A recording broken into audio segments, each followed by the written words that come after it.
Já estamos? Não?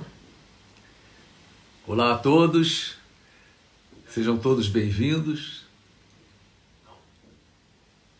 Como de costume, pediram para eu esperar 1 ou 2 minutos enquanto eu bebo aqui uma aguinha, para a gente começar.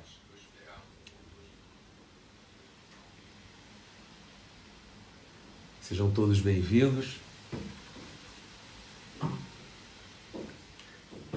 A live de hoje é sobre Milor Fernandes. E eu vou começar, então, em pouquíssimos minutos. A ideia aqui, sempre eu gosto de...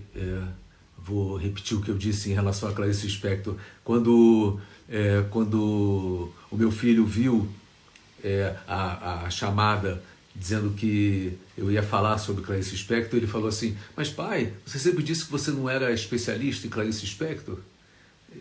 E ele hoje repetiu também: mas você sempre disse que você não é um especialista em Milor Fernandes?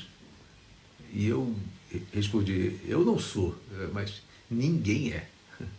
Ninguém é especialista na obra de ninguém. Ninguém tem a verdade sobre a obra de ninguém. E ninguém... e principalmente sobre esses artistas tão extraordinários, tão geniais, tão enormes. O que a gente tem e o que eu posso dividir com vocês é o meu caminho, o que eu caminhei com essas pessoas e o que essas pessoas extraordinárias, esses seres extraordinários, artistas que alcançaram o extraordinário, o extraordinário, trouxeram para a minha vida, trouxeram para a minha obra, trouxeram para a minha carreira, né? Eu acho que nem me apresentei, mas eu sou Eduardo Wotzik, sou diretor e ator de teatro e tenho acho que há 40 anos que eu tenho me dedicado exclusivamente à cena, né? A descobrir o que aquela caixa preta pode trazer, né, para o mundo, né? Me lembrei agora, eu vou conversando sobre outros assuntos enquanto o pessoal vai entrando. Sejam todos muito bem-vindos. Se vocês estão nervosos, eu estou nervoso. É incrível, né? Mas a gente fica nervoso, né? Sempre. E quanto mais nervoso, mais legal é. O nervoso deixa a gente vivo, em estado de perigo, né? Eu lembro que o Lima Duarte uma vez falou assim, quando a gente entrava em cena na época da ditadura, a gente dizendo aquelas coisas no teatro de arena, e a gente ali no meio, a gente entrava em cena com medo, com pânico de levar um tiro.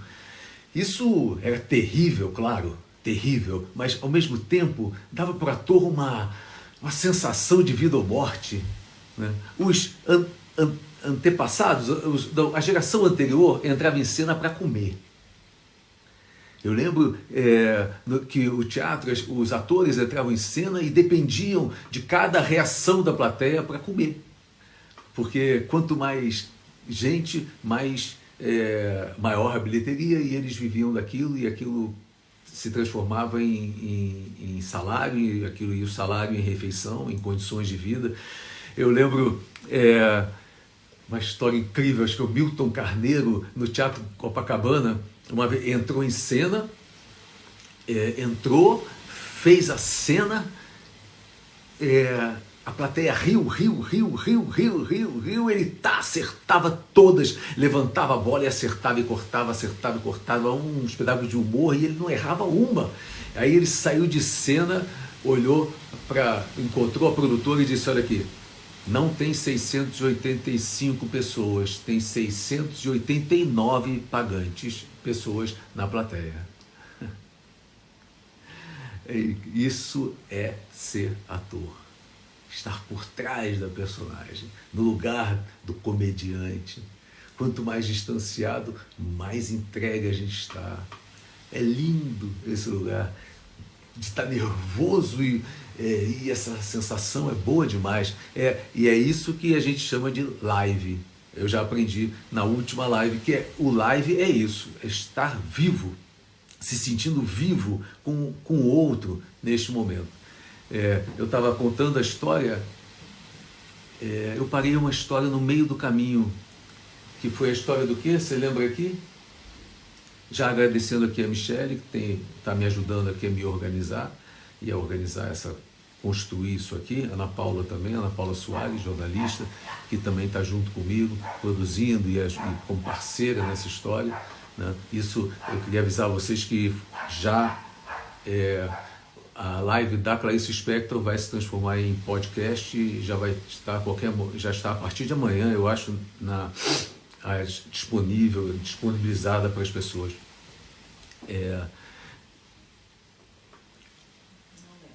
Podemos começar? Podemos começar.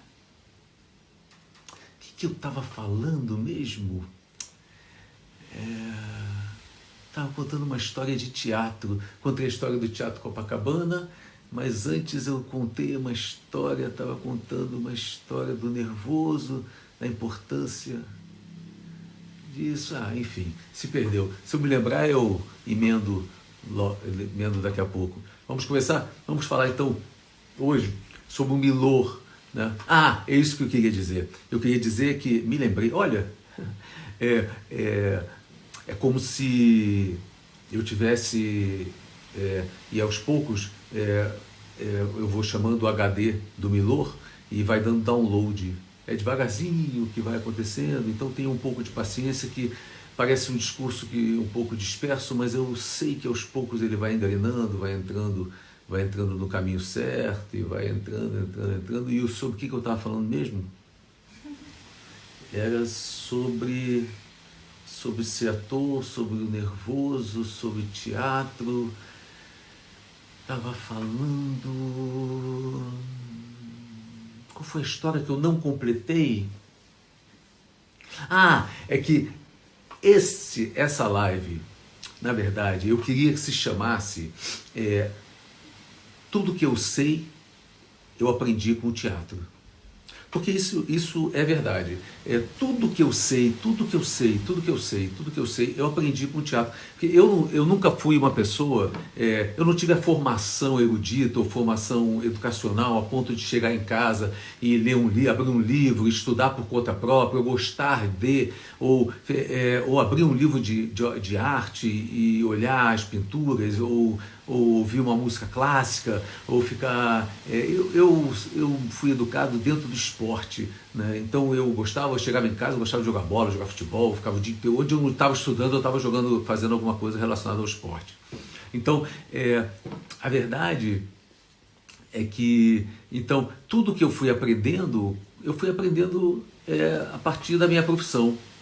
Por causa da minha profissão, porque eu fui montar o Nelson Rodrigues, eu li tudo de Nelson Rodrigues, porque eu fui montar Sófocles, estudei tudo sobre tragédia grega e sobre os gregos e sobre Sófocles, e quando eu fui montar o Édipo e o Eurípides também, quando eu fui montar Troia, eu estudei tudo sobre Eurípides, depois eu estudei tudo sobre Metterlink, eu estudei tudo sobre Lorca, e cada autor Albi, Clarice Spector, Milor Fernandes, Nelson Rodrigues,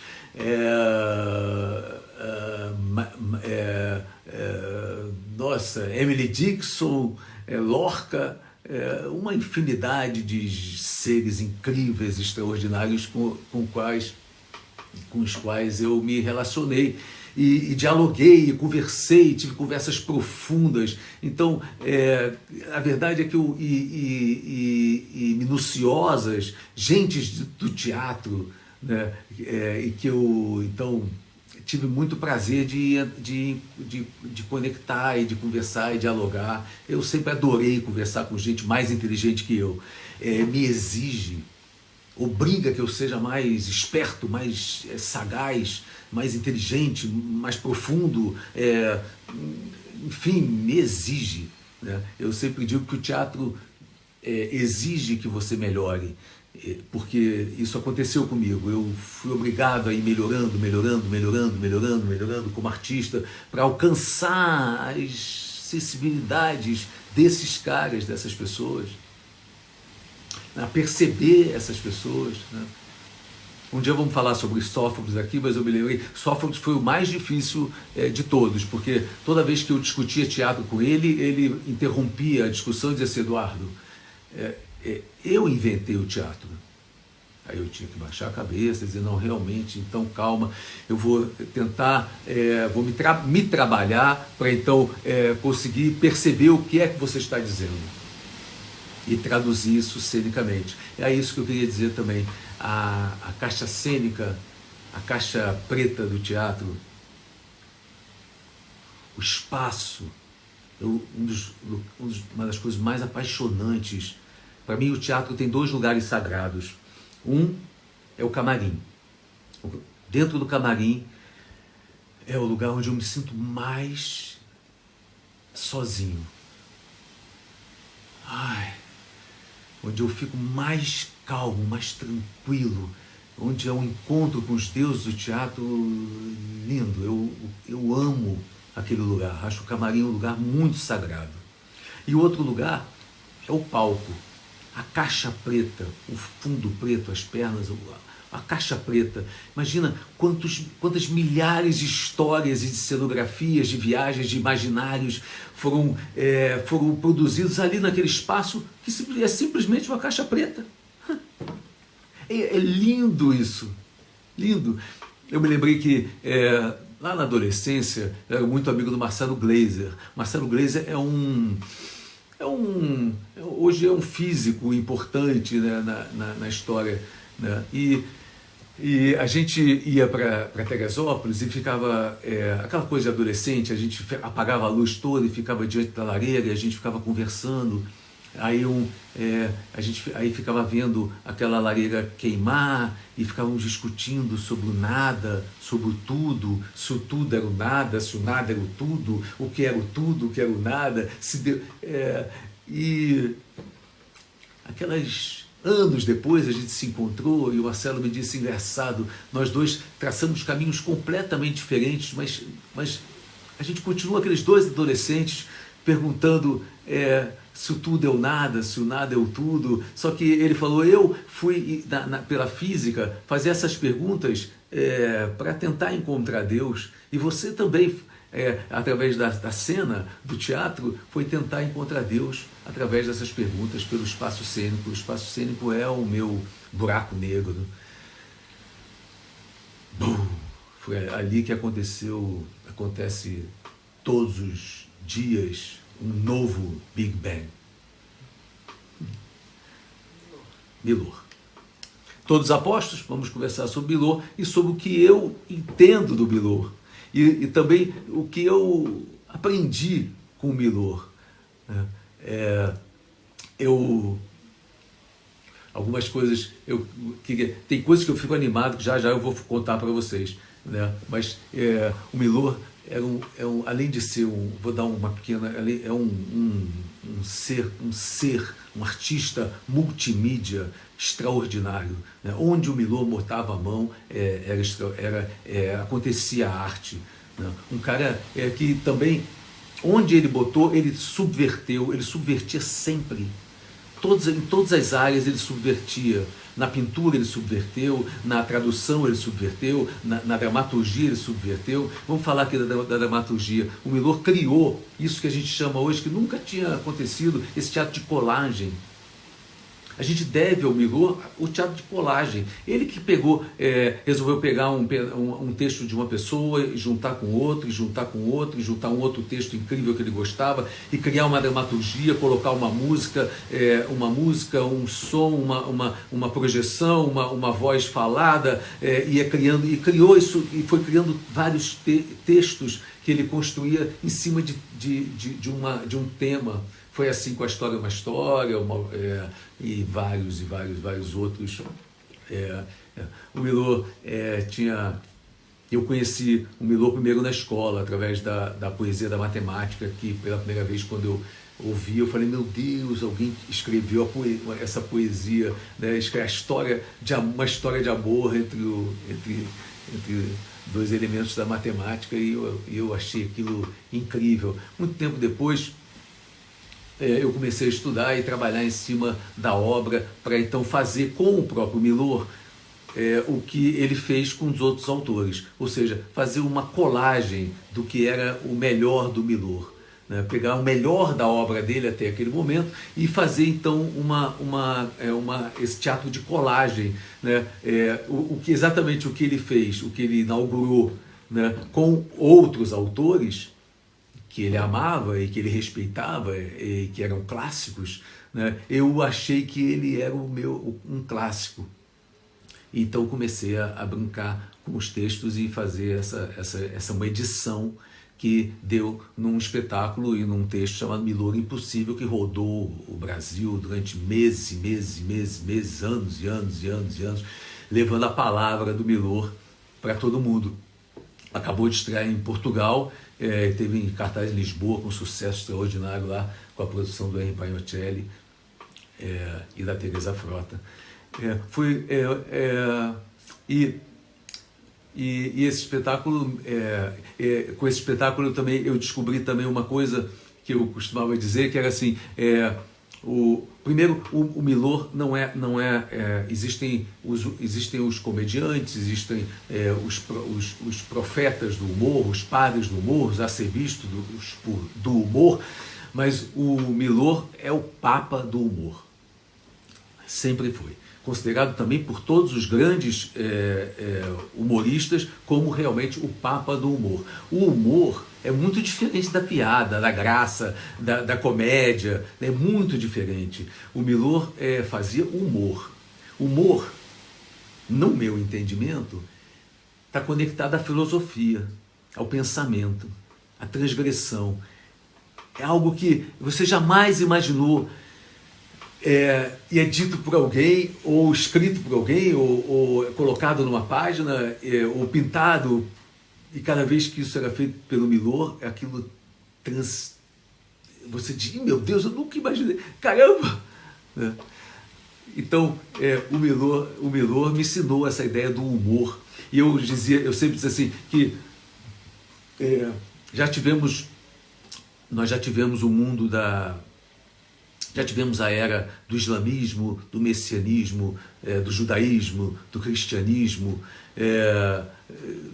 de todos os ismos, né? Mas o Milor inaugurava como um papa a era do humorismo. Seria incrível se nós realmente entrássemos na era do humorismo, como religião, como fé no humor,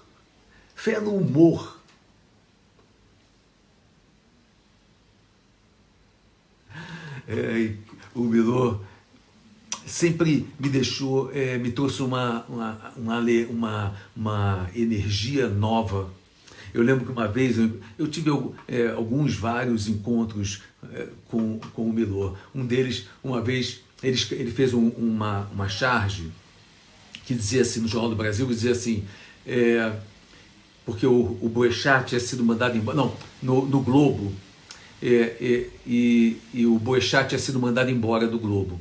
E ele fez uma charge dizendo assim, que dizia assim, isso jamais teria acontecido se o Dr. Roberto Marinho estivesse vivo. E o Dr. Roberto Marinho estava vivo. Eu achei aquilo uma graça. Eu vi aquilo e de tarde eu me lembrava daquilo e aquilo me dava uma vontade de rir. Eu achava aquilo tão ousado dentro do próprio jornal, dentro do próprio Globo. Ele se referia ao próprio patrão e dessa maneira tão inteligente. Então aquela inteligência, no dia seguinte, de novo, aquilo cada vez que eu me lembrava, aquilo me dava vontade de rir, é uma alegria que acontece. E eu, então,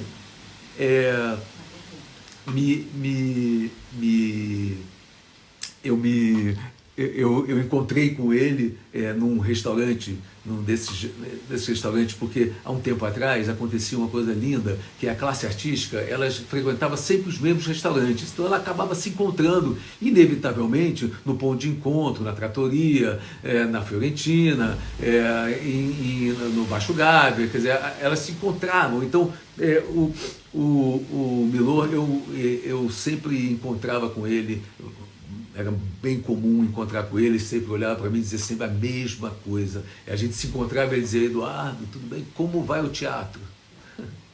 Eu ficava sem graça, porque eu era muito novo, né? E ele dizia assim: tá ganhando muito? Toda vez ele falava assim, aí a gente começava a conversar, aí Eduardo, como vai o teatro?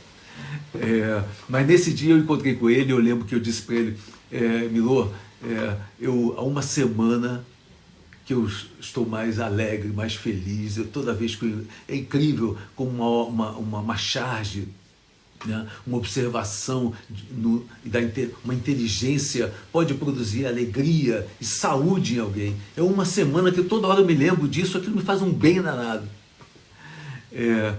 Ele não gostava, toda vez que eu encontrava com ele, eu elogiava, ele achava, ele não gostava. Teve outra coisa que o Milor me ensinou, que eu me lembrei agora. Milor me falou, uma vez, me lembrei por causa do restaurante, uma vez a gente estava saindo do restaurante, eu, Milor, Cora, Ronai, Eliane Caruso e Chico Caruso, nós estávamos saindo do restaurante e veio uma menina, uma menina pedir esmola, uma criança. E aí a gente ficou muito constrangido, porque a gente estava no meio de uma conversa, e aí um conversando com o outro, aquela menina ali pedindo a esmola na porta do restaurante.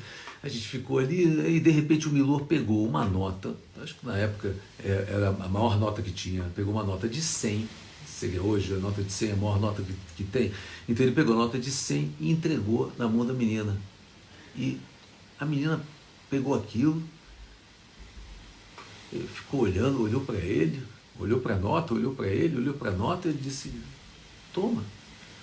Ela pegou aquela nota e aquilo, ela não sabia o que fazer de emoção, ela ficou tão emocionada, ela saiu correndo para casa. E o Milor parou, olhou para a gente e falou: eu não dou esmola. Se eu tiver que dar alguma coisa, é para fazer a diferença. Eu nunca mais esqueci essa história.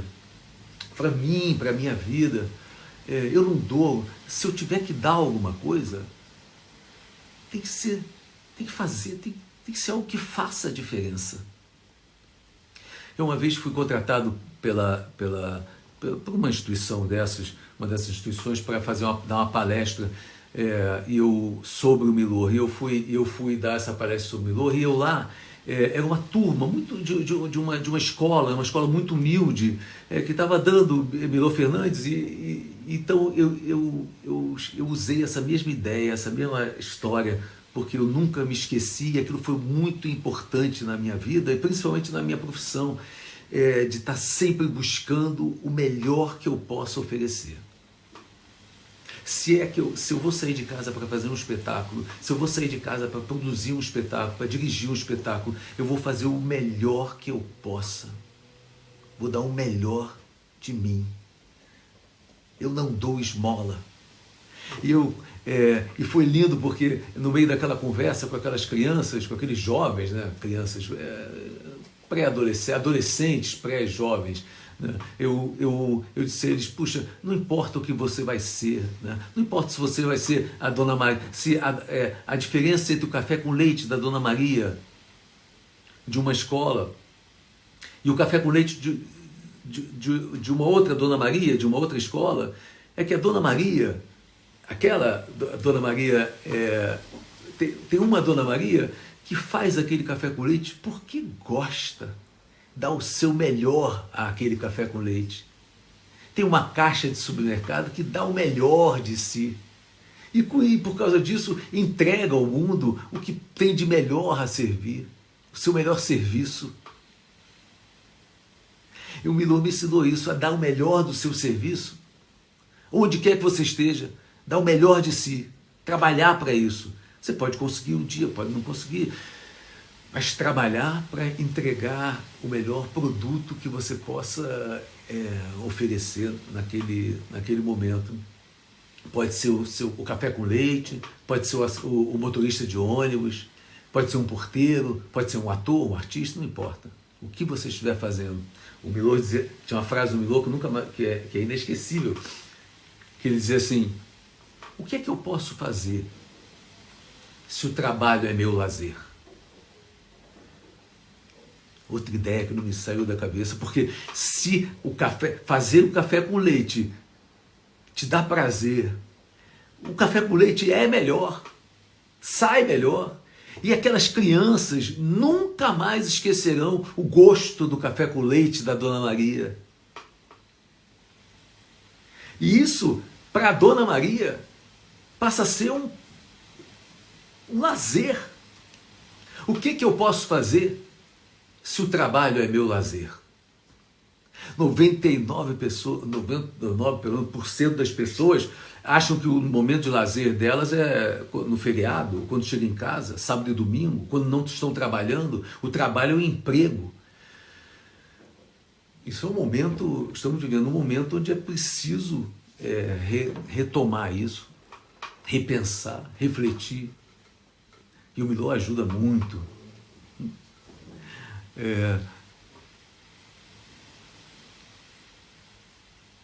Uma vez, olha o tamanho, talvez as pessoas que estão chegando aqui não tiveram nenhum contato, não tem a ideia da importância e do tamanho que foi o Milor. O Milor cobrava para dar entrevista.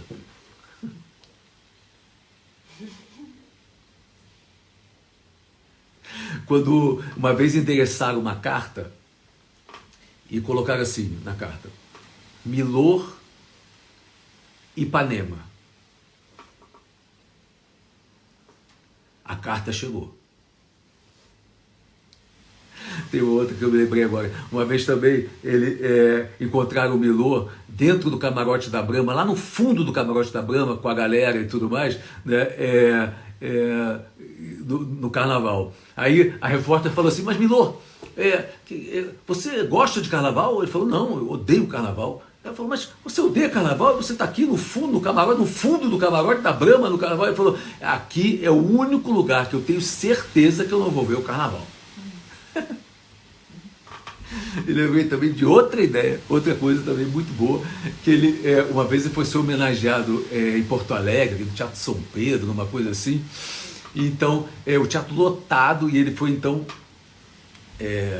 ele foi chamado ao palco, ele foi lá, e aí subiu no palco e começou a ler um discurso emocionado, e leu o discurso emocionado. No final, ele botou ponto final e a plateia aplaudiu, incrível, não sei o que, aí ele pediu para parar e disse: assinado Emílio Garrastazu Médici. E transformou aquele momento num momento num acontecimento, num fato cênico, num fato histórico. Como o cara que uma vez foi tocar no Teatro Municipal, entrou, tocou uma nota e saiu.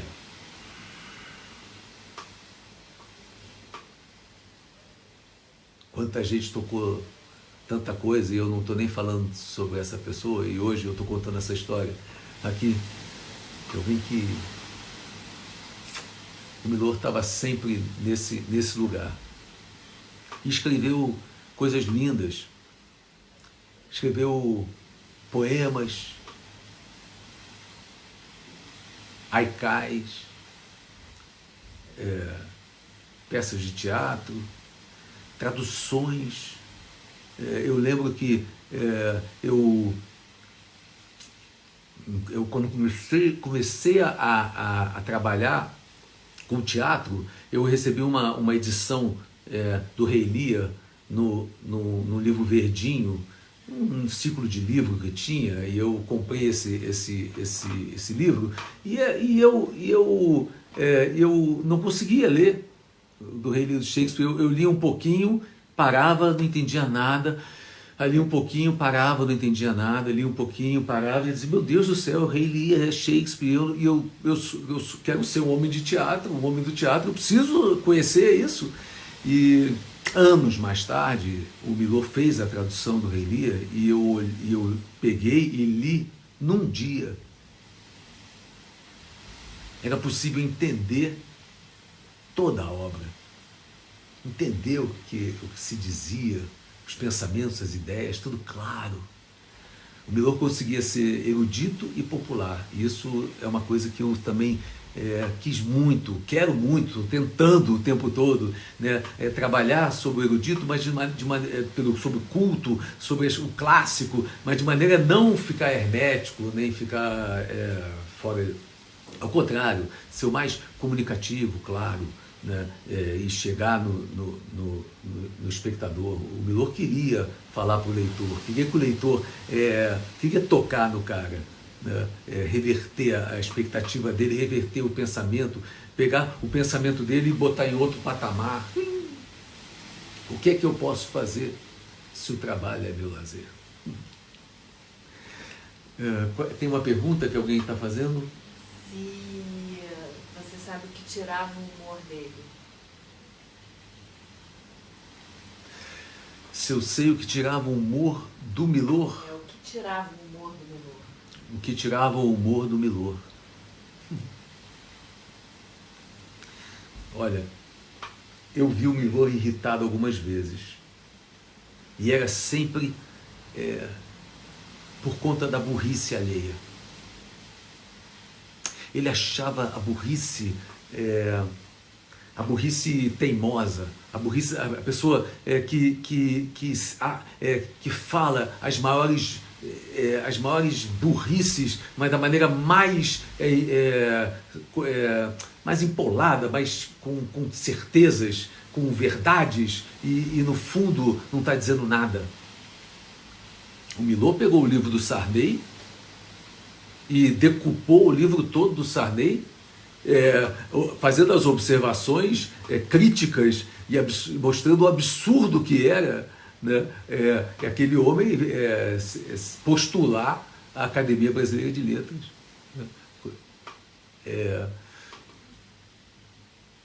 Outra coisa interessante que eu me lembrei, duas coisas que eu me lembrei agora do Milor. O Milor foi que inventou o frescobol. Isso parece uma... Não parece nada. Isso é maravilhoso. É maravilhoso porque é um esporte maravilhoso e também porque é um esporte que não tem ganhador. Talvez seja o único esporte que você tem que jogar para o outro, com o outro. É quase o que é exatamente o jogo que estamos sendo obrigados a viver neste momento, para viver. Nós precisamos do outro. Somos obrigados a jogar para o outro. Nós não podemos nos contaminar para não contaminar o outro, para não ser contaminado. O frescobol é um jogo que é isso. É um jogo social, que você joga para o outro. Isso é uma beleza. Ele inventou o frescobol. Mas eu tinha duas coisas que eu tinha me lembrado dessa... Outra coisa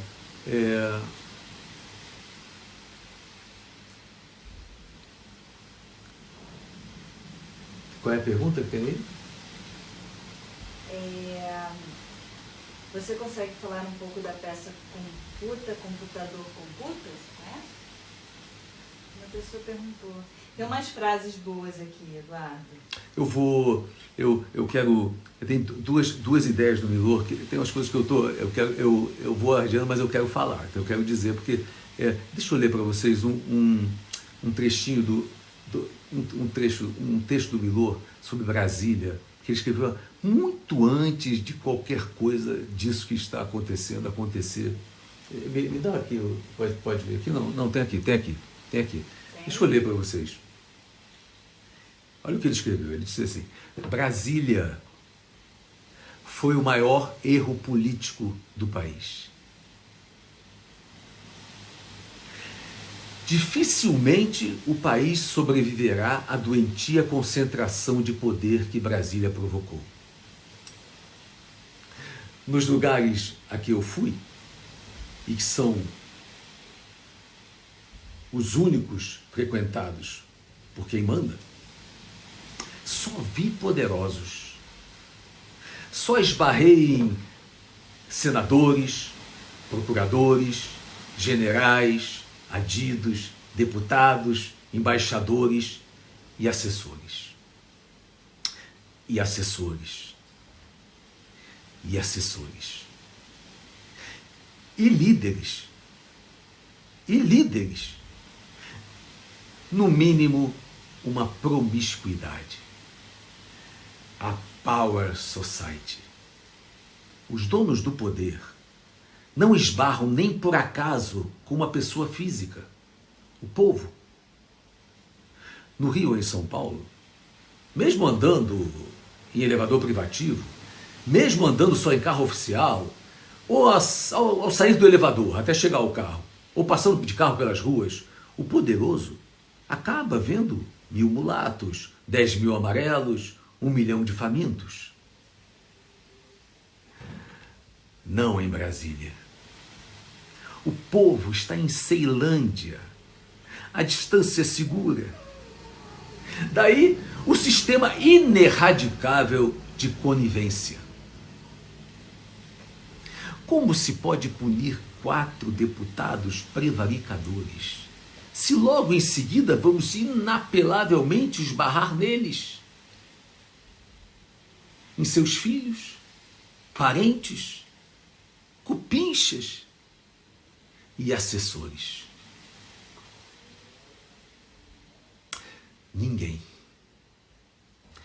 Ninguém escapa da conivência em Brasília.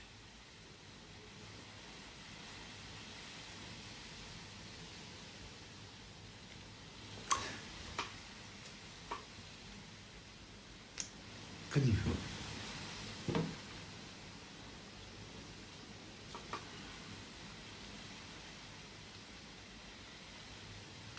Uma vez uma agência de publicidade pediu a ele uma saudação para o Dia dos Namorados. Ele ia negar o pedido quando teve uma ideia. 2 corações se beijando e escrito em cima: eu quero que eles se fodam.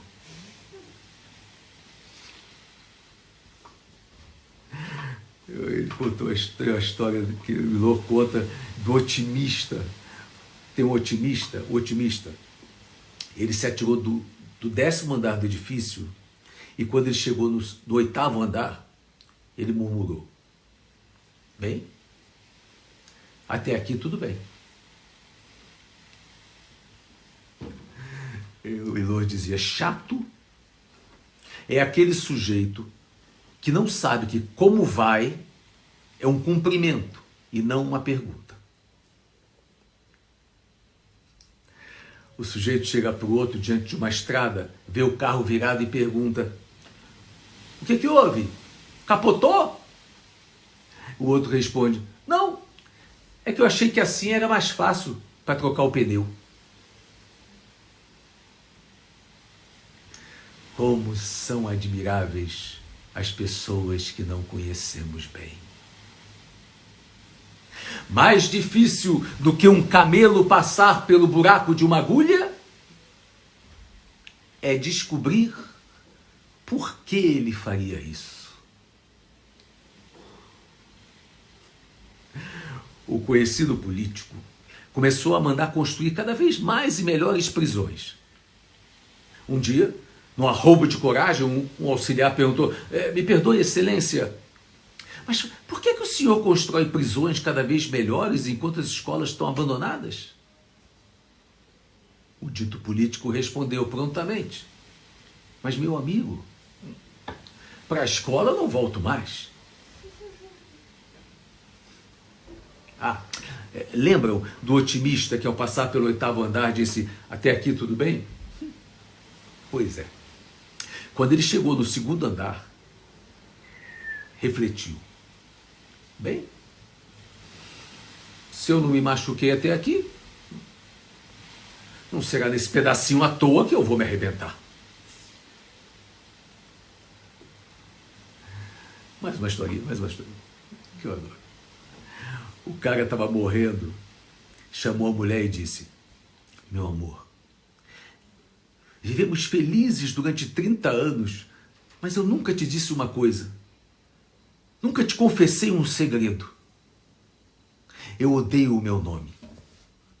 Máximo. Por isso eu te peço, te imploro, não põe o meu nome na minha lápide. E morreu. A mulher, cheia de respeito pela vontade do marido, pensou e mandou gravar no túmulo, na campa do marido, um simples epitáfio. Aqui jaz um homem que fez a sua mulher feliz e satisfeita por 30 anos. E todo mundo que passava dizia: pô, esse cara é o máximo. O Milor Fernandes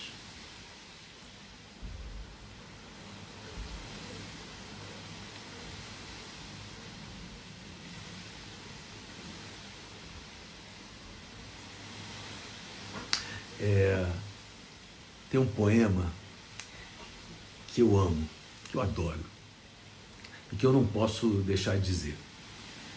É uma outra face do Milor, um outro lugar, mas que não é o lugar do homem que disse: madama, não infunda uma mini saia numa maxibunda. Nem do cara que contou, agora eu me lembrei, a história do Pixinga. Olha que história incrível. Pixinga era o goleiro do Fluminense, e um bicheiro resolveu que ia comprar o Pixinga, porque ia ter o Fla-Flu no final de semana, e ele ia comprar. Então ele foi lá e, enfim, depois de longa conversa, o bicheiro conseguiu comprar o Pixinga, o goleiro, por, sei lá, digamos, por 100 mil reais hoje.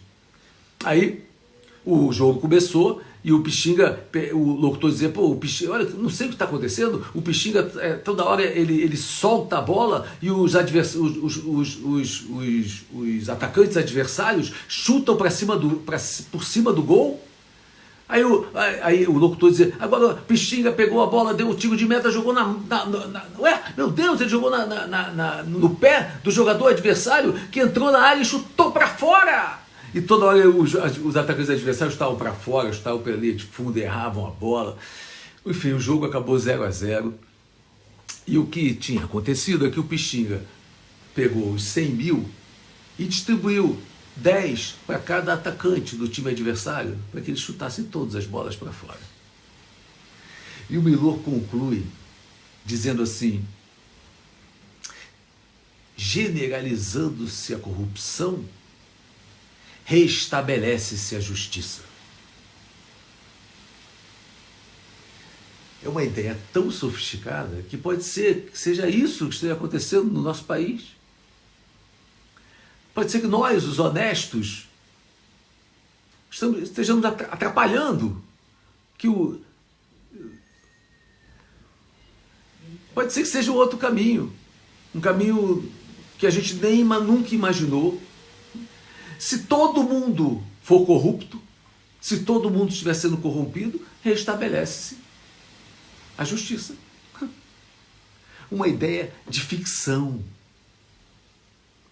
de humor, de transgressão de pensamento. Mas cuidado, porque o Brasil pega essas ideias e transforma em realidade. É uma loucura esse país. Eu quando montei o Bonitinha Mas Ordinária em 1990, eu montei, era um texto hiperlativo do Nelson. Quando eu remontei 20 anos depois, o Brasil tinha virado aquilo. Aquela ideia que o Nelson é absurda, tão absurda que o Nelson levou para o teatro, tinha se transformado na realidade brasileira. O Brasil era aquilo. Aí a gente teve que baixar o tom para fazer aquilo mais realista. O poema do Milor diz assim: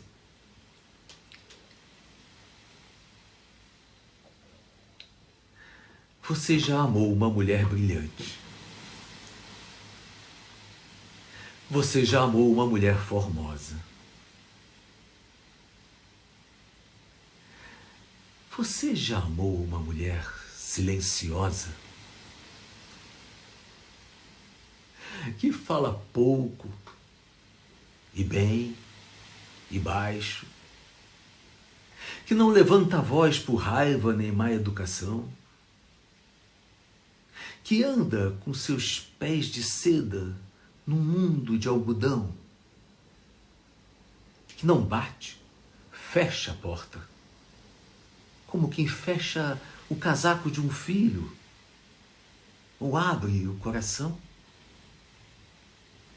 Que quando fala, se aproxima ao alcance da mão para que a voz não se transforme em grito. E que absorve o mundo sem repercussão, num olhar de preguiça, num colchão de cortiça, como um mata-borrão.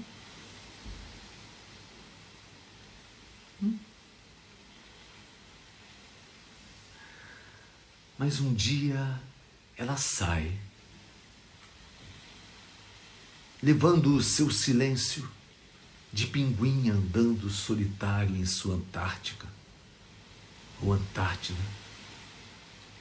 no eterno gelo sobre gelo, no infinito branco sobre branco.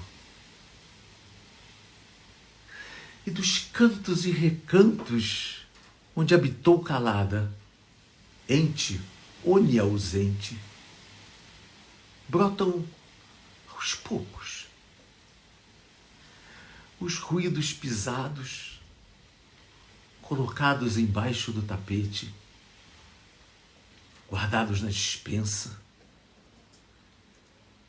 na gaveta mais funda de uma vida em comum. Os trincos falam, a cafeteira chia, a espreguiçadeira range, o telefone toca, as louças tinem, o relógio bate, o cão ladra, o rádio mia, toda a casa ressoa, reverbera e brada. E a orquestra em pleno do teu dia a dia ataca a algaravia febril, escondida no lençol de silêncio, com que ela partiu.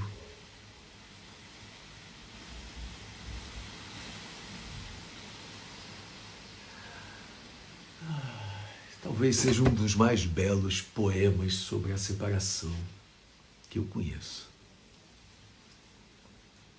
O nome, você sabe? Não sei. Eu O nome desse poema? Eu sei. Sabe? É Poema para Grande Orquestra Parada, um silêncio bem alto. Poema para uma grande orquestra parada, Um silêncio bem alto. um silêncio bem alto. Vou escrever.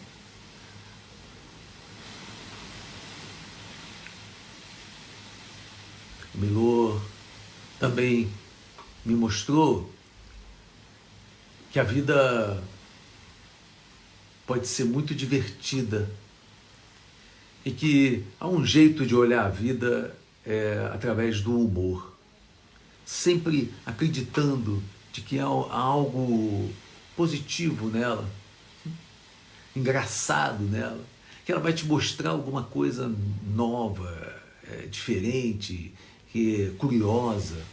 Eu acho que o Milor o Milor, eu acho que a característica mais bela do Milor sempre foi a curiosidade.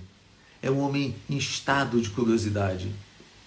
Foi o primeiro cara a escrever no computador. As pessoas diziam que absurdo, fica frio, não se escreve em computador, não se desenha em computador, esse negócio de usar o computador, isso facilita, isso vai matar. Tem sempre essa história, tudo que aparece de novo, parece que vai matar o que é antigo, né? Então tinha essa pressão de que, e eu lembro que o Milor, assim, junto com a Cora, eram grandes defensores, a Cora Ronay, né?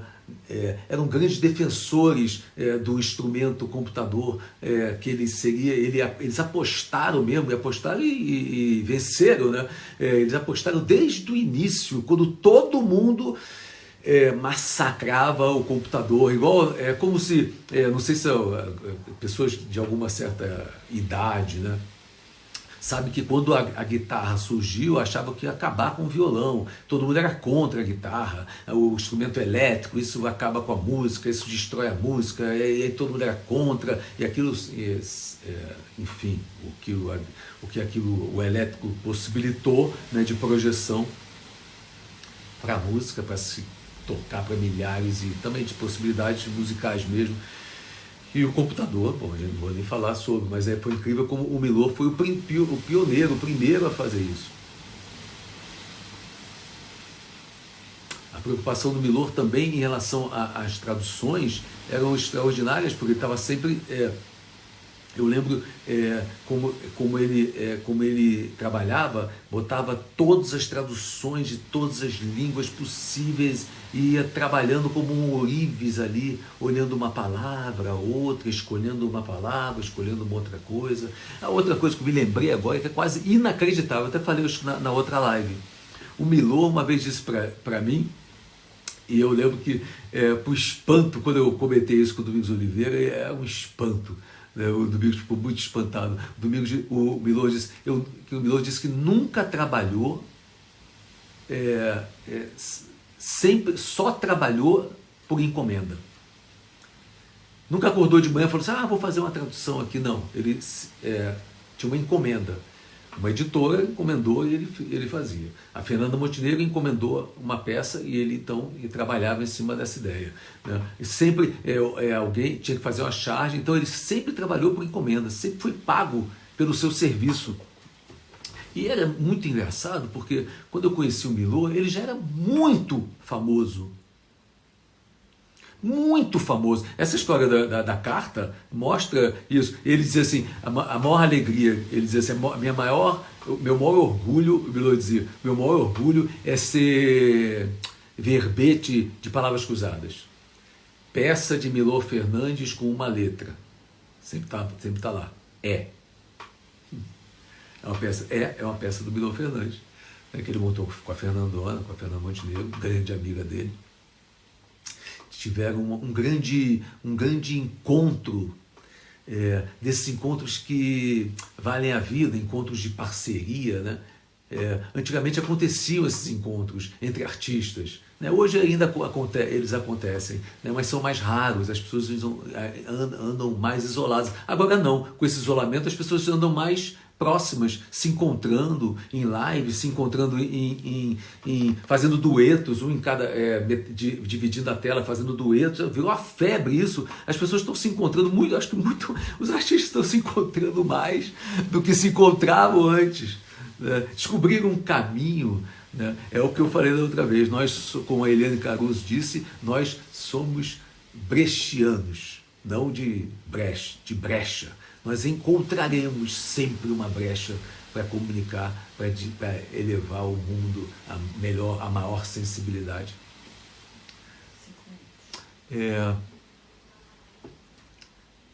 Pensar coisas... eu já falei da excelência, né? De como o Milor me mostrou esse caminho da excelência. Já falei sobre isso. Queria falar também sobre a carpintaria, a forma do Milor construir as frases, as ideias.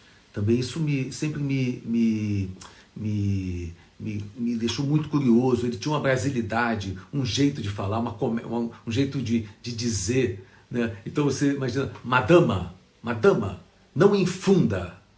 Madama, não infunda uma mini saia numa maxibunda. Tem ele dizia, tudo que eu digo, acredite, teria mais solidez se em vez de um carioquinha, eu fosse um velho chinês. É incrível. Tem um jeito, sabe?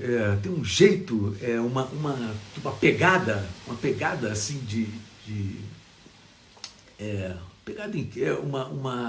uma embocadura, que quando você vê um texto do Milor, tem um jeito de falar aquilo, tem um jeito, como o Nelson também tem um jeito, como a Clarice Lispector também tem um jeito de se falar aquilo, os autores, o Chekhov tem um jeito, esses autores grandes, eles imprimem um jeito de você ouvir e um jeito também de você falar a obra. Outro dia fiz uma leitura com um grupo de teatro e fiquei muito impressionado, porque eles liam o Chekhov igualzinho estavam lendo o Nelson Rodrigues. Não tem um ouvido para o lugar daquilo. É diferente, tem uma pegada, uma forma de dizer, tem uma embocadura, um jogo diferente. Né? Muito bem. 2 minutos. Queria agradecer, né? Isso foi um preâmbulo, né? Porque eu acho que eu nem consegui, não sei se eu consegui dizer para vocês toda a importância e a grandeza, né? E tudo que esse homem me trouxe, desde que nós começamos a dialogar, né? Como artistas, não na vida, não só dialogar mesmo, quer dizer, o diretor de teatro, o ator, com aquele autor, mas dialogar também nos nossos encontros, que foram alguns encontros importantes, porque ele me ajudou, alguma hora ele me ajudou a fazer esse texto, a construir esse texto, e na hora que ele gostou do que eu tinha feito, isso para mim foi uma grande alegria, né? Quando ele virou parceiro, né? Disse, poxa, isso que legal, assim, ver a minha obra no teatro tendo essa importância. Eu fiquei muito feliz dele ter gostado disso. E ele sempre me chamou à excelência. Nesse momento que a gente está vivendo, é muito importante a gente, sabe, lembrar da excelência. Que está trabalhando, sabe, está melhorando. Nós estamos vivendo um momento onde nós precisamos melhorar. Essa que é a verdade. Tira todo o caos externo, olha para dentro e a gente vai perceber que tinham muitas coisas na gente que andavam muito infelizes, muitas coisas que precisavam ser revistas, né? Muitas coisas que a gente andava meio negligenciando e que podem ser retomadas, né? A gente pode ser mais feliz, mais alegre, mais ser vivo. Nós somos seres vivos. Seres vivos. Muito obrigado pela presença de vocês. Isso foi uma live. Vivos. Um beijo e até a próxima.